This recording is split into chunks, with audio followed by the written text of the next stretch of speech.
الشيطان الرجيم بسم الله الرحمن الرحيم والذين جاهدوا فينا لنهدينهم سبلنا وقال النبي صلى الله عليه وسلم بلغوا عني ولو آية أو كما قال النبي عليه الصلاة والسلام الحمد لله আল্লাহ রাব্বুল আলামিনের দরবারে লাখ কোটি শুকরিয়া যে মহান রব্বুল আলামিন আমাদেরকে দীর্ঘ 25 দিন যাবত জামিয়ার মধ্যে বিভিন্ন স্থান থেকে এসে সমবেত হয়ে উলুমে নবী শিক্ষার তৌফিক দান করেছেন। এই জন্য আমরা অন্তঃস্থল থেকে কালিমাত শুকর আদায় করি আলহামদুলিল্লাহ।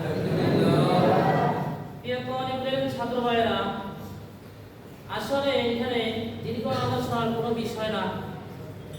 এই সুবাদে আমি মুকাদ্দমা তথা ভূমিকা ছাড়াই কিছু জরুরি কথা বলবো, প্রয়োজনীয় কথা বলবো। তোমরা যারা এখানে সমবেত হয়েছ, বিশেষ করে আল হাবিব কর্তৃক পরিচালিত সত্য রুকআ এবং বাংলা হাতের লেখায় প্রশিক্ষণে অংশগ্রহণ করেছ, তাদের উদ্দেশ্যে কিছু দিক নির্দেশনামূলক কথা বলবো। তোমরা যদি এটা মনোযোগ দিয়ে শোনো এবং তোমরা হৃদয়ের মধ্যে অঙ্কন করে রাখতে পারো, আল্লাহ সুবহানাহু ওয়া তাআলা চায় তো ভবিষ্যতে তোমাদের অনেক কাজে আসবে। আমাদের এই আল হাবিবের একটা স্লোগান আছে, সেটা হলো খাত্তুনা খাত্তুর রুকআ ওয়া লুগাতুনা লুগাতুল আরাবিয়্যা। আমাদের লেখা হতে হবে খাত্তুর রুকআ, ভাষা হতে হবে আরবি ভাষা। এই দুই গুণ নিয়ে আমরা আমাদের দ্বারা আমাদের পথ চলা। এখন এই যে খত্ত রোকা, তোমরা যারা এখানে অংশগ্রহণ করেছ বা হস্তলিপি বাংলা এই লেখার মধ্যে তোমরা অংশগ্রহণ করেছ, তোমাদের উদ্দেশ্যে বলবো যে যেই মাদ্রাসার মধ্যে তোমরা সমবেত হয়েছ, এটা এমন একটি প্রতিষ্ঠান যাদের মধ্যে ফিকরিয়াতের মাত্রা রয়েছে। সরহুল আকায়েদ আন নাসফি, যেটা আমাদের দর্শনে জামির মধ্যে উল্লেখযোগ্য একটি কিতাব, সেই কিতাবের একটা গুরুত্বপূর্ণ গুরুত্বপূর্ণ একটা সরা রয়েছে নিদ্রাস। এই নিদ্রাসের একটা হাসিয়ার মধ্যে দার্শনিকদের কিছু আলোচনা এনেছে।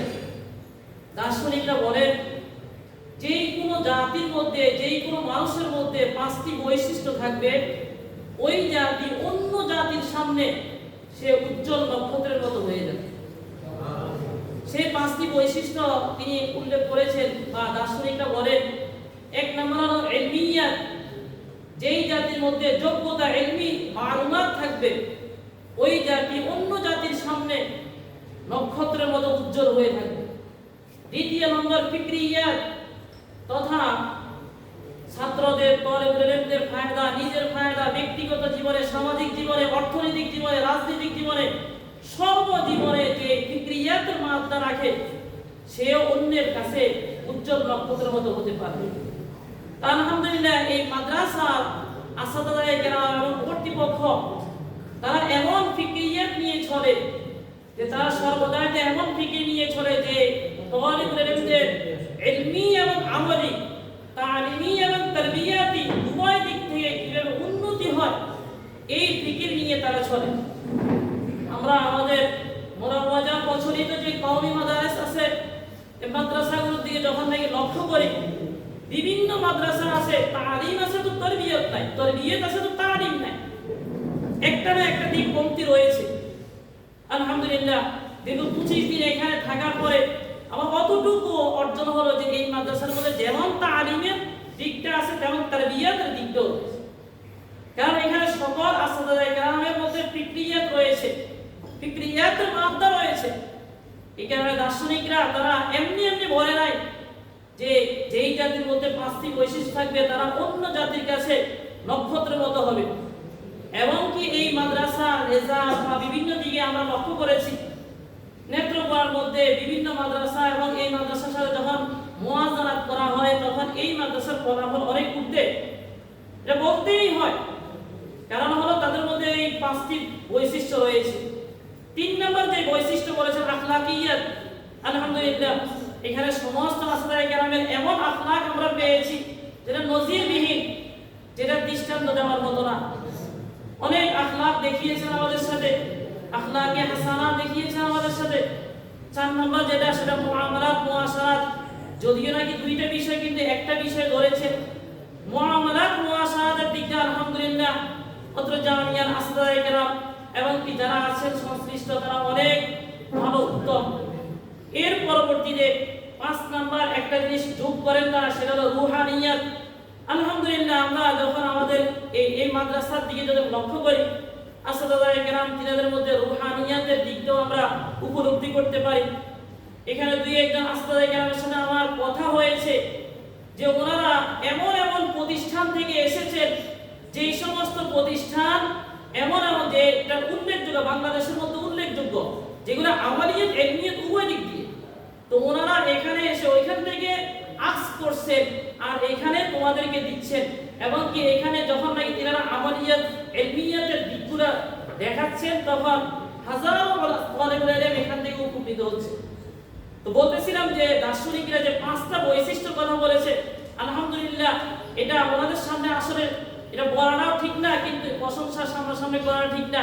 এরপরেও বলতে হয় যে এই 5টা বৈশিষ্ট্য আলহামদুলিল্লাহ এই মাদ্রাসার মধ্যে আছে। এছাড়াও আমাদের আকাবিরদের যদি আমরা কথা লক্ষ্য করি, আকাবিরের দেওয়াল তিনারা বলেন যে প্রতিষ্ঠানের মধ্যে 3টি জিনিস থাকে, ওই প্রতিষ্ঠান এটা দিন দিন উন্নতির দিকে যেতে থাকবে, ইলমিয়াতের দিকে উন্নতির দিকেই যেতে থাকবে। এই 5টা বৈশিষ্ট্য, এই 3টা কি কি? 1 নাম্বার, যদি কিতাবাত তথা যেই প্রতিষ্ঠানের মধ্যে একজন কাতিব থাকবে, অথবা যেই প্রতিষ্ঠানের মধ্যে লেখার চর্চা থাকবে, ওই প্রতিষ্ঠান দিন দিন উন্নতির দিকে যাবে। 2 নাম্বার, যে প্রতিষ্ঠানের মধ্যে লুগাতুল আরবিয়া এবং বাংলা ভাষা উভয়টা অর্থাৎ ভাষার চর্চা থাকবে, তখন ওই প্রতিষ্ঠানটা উন্নতির দিকে যাবে। 3 নাম্বার, যে প্রতিষ্ঠানের মধ্যে কিরাত তথা তাজবীদে সহিভাবে কোরআন তেলাওয়াত করার ব্যবস্থাপনা থাকবে, ওই প্রতিষ্ঠানও দিন দিন উন্নতির দিকে যাবে। কেন যাবে? কারণ হলো এই 3টি জিনিস হলো এটা বাহ্যিক জিনিস। অভ্যন্তরীণ আমি আপনার ভিতরে কি আছে, আমি কি মুহাদ্দিস নাকি মুফতি নাকি শাইখুল হাদিস, এটা হলো আমাদের ভিতরের বিষয়। এর কতটুকু আছে এর ভিতরে, কিন্তু এগুলো হলো যাহিরি, বাহ্যিক। এই বাহ্যিক জিনিস দেখেই মানুষ আমি আপনার দিকে আগ্রহী হবে, আমি আপনার দিকে দৌড়ে আসবে। আমাদের বর্তমানে বেফাতুল মাদারিসের যিনি প্রধান মাহমুদুল হাসান সাহেব, উনি প্রায় সময় যাত্রাবাই বলতেন, কারণ যাত্রাবাই আমি 2 বছর প্রশিক্ষণ করিয়েছিলাম সাইফুল ইসলাম মাহিদি সাহেবের সাথে। দীর্ঘ 9 বছর যাবতীয় আমরা এই প্রশিক্ষণ চালাচ্ছি। তো দেখা যায় ওইখানে উনি ভাগে ভাগে বলতেন, উদ্বুদ্ধ করার জন্য, যে হাতের লেখা এমন একটা বিষয় যেটা অন্যের কাছে মানুষকে পরিচিতের মাধ্যম হয়ে। আজকে আমাকে দিয়ে মেসাল দিই, আমাকে তো এখানে আনার কথাও ছিল না, আর এখানে আসার সুযোগও ছিল না। আলহামদুলিল্লাহ একটা এলেম আল্লাহ তাআলা দিয়েছেন, এর মাধ্যমে এখানে আসার সুযোগ হয়েছে। এটা তো বড় একটা সরাসরি দেখাই যাচ্ছে। এই কারণে আমি বলবো যে সমস্ত তালেবুল ইলমরা তোমরা হাতের লেখা কোর্সের মধ্যে অংশগ্রহণ করেছো, তোমরা ভালোভাবে এটা আয়ত্ত করছো এবং কি ধরে রাখার চেষ্টা করবে। ধরে রাখার তোমার চেষ্টা যে করবে কয়েকটা মাধ্যম সংক্ষেপে বলছি। 1 নম্বর হলো তুমি যেভাবে শিখেছো, এখান থেকে যাওয়ার পরে তুমি যেই মাদ্রাসায় হও না কেন, যেই প্রতিষ্ঠানে হও না কেন, যেখানেই থাকো না কেন, সেখানে 2-3 জন ছাত্রকে আগ্রহ সহকারে তুমি হাতের লেখা দিবে। বলে ভাই আমি তো হাতের লেখা প্রশিক্ষণ করেছি, তো তোমার হাতের লেখা দুর্বল, আচ্ছা আমার থেকে একটু নাও হাতের লেখা প্রতিদিন আসরের পরে বিভিন্ন সময়। কারণ একজনকে যখন শিখায় তখন নিজের শিখাটা হয়ে যায়, একজনকে যখন নাকি নসিহত করে তখন নিজের দিকে আসে। আরবি রহমতুল্লাহ তো মেসাল নিয়েছে, একটা বল যদি দেয়ালের দিকে নিক্ষেপ করা হয় নিজের দিকে আসে।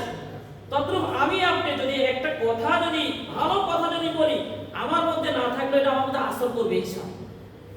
এই কারণে আমরা নিজেরা যারা শিখছি অন্যদেরকে 2-1 জনকে শিখাবো, মুক্ত শিখাবো। শিখানোর কারণে কি হবে, নিজের দিকে আসবে। আমার কোন শব্দটা হচ্ছে না, কোন বর্ণটা হচ্ছে না, কোন দিকে আমার কমতি, ওই কমতিটা ঠিক হয়ে যাবে। আর আরো সহজের জন্য বলে দিই, আমার যে কিতাবটা রয়েছে এখানে শুধু আমার লেখা না, আরো 2 জন আরব শায়েখের লেখা আছে। একজন জায়েদ সাবিরির লেখা আছে প্রথম 15 পৃষ্ঠার মধ্যে। প্রত্যেকটা বর্ণ অবকাঠামো কেমন হবে, প্রত্যেকটা বর্ণের কোন দিক থেকে কোন অবস্থা হবে, এটা ওইখানে দেওয়া আছে সবগুলো। ওইখানে তো এটা তোমার জন্য এরাদুত তারিখ, পথ প্রদর্শক হবে, এটা তোমাকে দেখিয়ে দিবে। কারণ হাতের লেখা তো এমন না যে তুমি মোবাইল করে জিজ্ঞেস করবে হুজুর এখানে কি হবে, তো এখানে কি হবে বলে দিলে তো আর হবে না। এই কারণে মূলত আমি যোগ করেছি এখানে। দ্বিতীয় আরেক আরব শায়েখের লেখা আছে 12টা দরস একবার সংক্ষিপ্ত আকারে 2 পৃষ্ঠার মধ্যে, ওইটাও দিয়ে দিয়েছি কেন, যাতে করে তোমার রুসাতগুলো অর্থাৎ দরসগুলো যাতে করে কোনো সমস্যা না হয়। এর পরবর্তীতে আর বাকি লেখাগুলো আমি নিজে রেখেছি। তো এই কারণে এইগুলো সংযোগ করলাম কেন, যাতে করে তোমার পথ প্রদর্শক হিসেবে এটা কাজ করে, এটা তোমাকে যাতে করে একটা উস্তাদের কাজ করে, এই জন্যই আমরা এগুলো সংযোগ করছি। যদিও নাকি আমাদের কিতাবটা দেখতে ছোট, কিন্তু এটার মধ্যে 3 জন কাতেবের লেখা সংযোগ করা হয়েছে।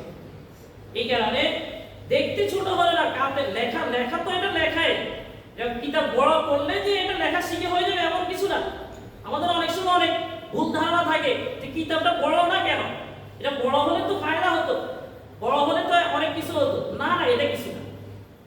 লেখা এটা নিয়ম কানুন যখন জানবে, চাইতে 1 পৃষ্ঠা হোক, এখান থেকে আয়ত্ত করা যায়। কিন্তু এখন যদি ব্যবসা ভিন্ন সিস্টেম হয় তাহলে ভিন্ন কথা। তো এটা ওই কথা ওই দিকে যাচ্ছে না। তো বলতেছিলাম যে যারা শিখছো এখান থেকে লেখা, তোমরা প্রতিদিন কমাস কম 3 লাইন 4 লাইন তোমরা লিখবা, যে কোনো লেখা হোক, যে আরবি লেখা হোক বাংলা হোক, তোমরা লিখবা। লিখতে লিখতে কি হবে, তোমার লেখাটা দ্রুত হবে। এখন তো লেখা শিখে নিয়েছো, কিন্তু যদি দীর্ঘদিন যদি তোমার যদি এই লেখা যদি চর্চা না থাকে, আবার এটা বসে যাবে। এর পরবর্তীতে আবার উঠানোটা একটু কষ্ট হবে। কিন্তু এরপর আমরা বলি যে অনেক সময় তাদরিবের মধ্যে যে লেখা ভুলে যাওয়ার পরেও আমরা যে নিয়মে শিখিয়েছি, এই নিয়মটা একটু ফলো করলে আবার আয়ত্তে আনা সহজ, কঠিন কিছু না। কারণ আমরা দেখতাম আমাদের ওস্তাদরা, তিনার ফিতরাতান তিনারা কাতেব ছিল, মানে অভ্যাসগত ভাবে তিনাদের লেখা সুন্দর ছিল। তো 1 লাইন কিন্তু এটা অনুসরণ করে করে লিখতাম, কিন্তু রুলস নাই, কোনো শব্দের অবকাঠামো নাই, কোন শব্দ কোন দিক কেমন হবে তাওয়াজুন কোনোটাই ঠিক নেই। এই কারণে দেখা যায় আমভাবে ছাত্ররা ফায়দা নিতে পারত না। কিন্তু আলহামদুলিল্লাহ বাংলাদেশে এখন ওলামায়ে কেরাম, বিভিন্ন ওলামায়ে কেরাম, বিভিন্ন কাতেব এরা গবেষণা করে এমন সিস্টেম, এমন নিয়ম, এমন তরিকা বের করেছে যার দ্বারা তোমাকে নিয়মগুলো শিখিয়ে দিবে, এরপর নিয়মগুলো ফলো করবে, আস্তে আস্তে তুমি এমনি ভালো একটা কাতেব হয়ে যেতে পারবে। এই কারণে বলতেছিলাম যে সব সময় একটু একটু লেখার চর্চা করো, এই একটা বিষয়। আরেকটা বিষয় হলো বিভিন্ন সময় তোমরা যখন বাইরে যাও, বাইরে যাওয়ার পরবর্তীতে অবসর সময় থাকে। অবসর সময় তো অনেকে বর্তমান যুগে বলি আর না বলি প্রত্যেকের হাতে একটা একটা মোবাইল থাকে। ওইখানে উল্টা পাল্টা জিনিস না দেখে তুমি 2-1টা কাতেবদের লেখা দেখো, দেখবে তোমার মালুমাত আরো বাড়বে। এটা কেন বলতেছি, যে প্রত্যেক লিকুল্লি ফামিন রিজা, প্রত্যেক ফলে আলাদা আলাদা ব্যক্তি থাকে। তো আলাদা ব্যক্তি এমনি হয়ে যায় না, সে ওই এলেমের উপর গভীর এলেম যখন অর্জন করতেই থাকে, করতে করতে করতে এক পর্যায়ে ওই ফলে সে শায়েখ হয়ে যায়, সে ওই ফলে রিজাল হয়ে যায়। এই কারণে প্রত্যেকে যাওয়ার পরবর্তী যদি ভয়বাদ যদি হাতে যদি থাকে, তো কাঁধের লেখাটা দেখবে। এটা খাসু কি বললাম, এই একটা বিষয় গেল। এর পরবর্তীতে আরেকটা বিষয় না বললে নয়, যে তোমরা যেই মাদ্রাসা, যেই প্রতিষ্ঠানের মাধ্যমে তোমরা দীর্ঘ 25 দিন যাবত যে এখানে থেকে একটা ভালো এলেম শিখেছ, একটা ফল শিখেছ, ওই মাদ্রাসার জন্য সার্বক্ষণিক যেখানে থাকো না কেন দোয়া করবে, অন্তর থেকে দোয়া করবে। কারণ হলো এটা কেন, কারণ তুমি যে অল্প কিছু টাকা দিয়েছে, এই টাকাটি কিছুই হয় না। আমাদের যদি প্রশিক্ষণ কেন্দ্রে যদি যায়, তো একটা ছাত্র ফি ইনভেস্ট করে 1200 টাকা খরচ হয় 4 দিনে, মাত্র 4 দিনে 600 টাকা আমরা কোর্স ফি নিই, আর এর সাথে সাথে আরো 600 টাকা 4 দিনে খাবার খরচ যায়। এছাড়া তো ভাড়া আছে। কিন্তু তোমাদের জন্য এত সুযোগ করেছে যে মাত্র 500 টাকা, এটা কিছুই হয় না। পুরো 25 দিন তোমাদেরকে খাবারের ব্যবস্থা করেছে, থাকার ব্যবস্থা করেছে, সবকিছু ব্যবস্থা করে দিয়েছে। এই কারণে এই প্রতিষ্ঠানের জন্য সর্বক্ষণিক দোয়া করবে, এবং কি এই প্রতিষ্ঠানের বিভিন্ন সময় তোমরা ছাত্র দিয়ে বিভিন্ন সিস্টেমে এই প্রতিষ্ঠানের সহযোগিতা করার চেষ্টা করবে। এই একটা বিষয়। আরেকটা বিষয় হলো যে তোমরা যারা এখানে বাংলা শিখছো বা আরবি শিখছো, যে হাতের লেখাগুলো শিখছো, তো শিখার পরবর্তীতে তোমাদের আরেকটা জিনিস সেটা হলো যারা এখনো শিখে নাই এদেরকে তো শিখাবে, আর বিভিন্ন বন্ধে আমাদের আলহাবিব কর্তৃক পরিচালিত বিভিন্ন প্রশিক্ষণ হয়, 3 দিন 4 দিন 5 দিনের প্রশিক্ষণ হয়। এই প্রশিক্ষণগুলোতেও তোমরা তাদেরকে দাওয়াত দিয়ে দিবে, কারণ ওইসব বন্ধ ভাইদের তো কোনো ফায়দা হবে না।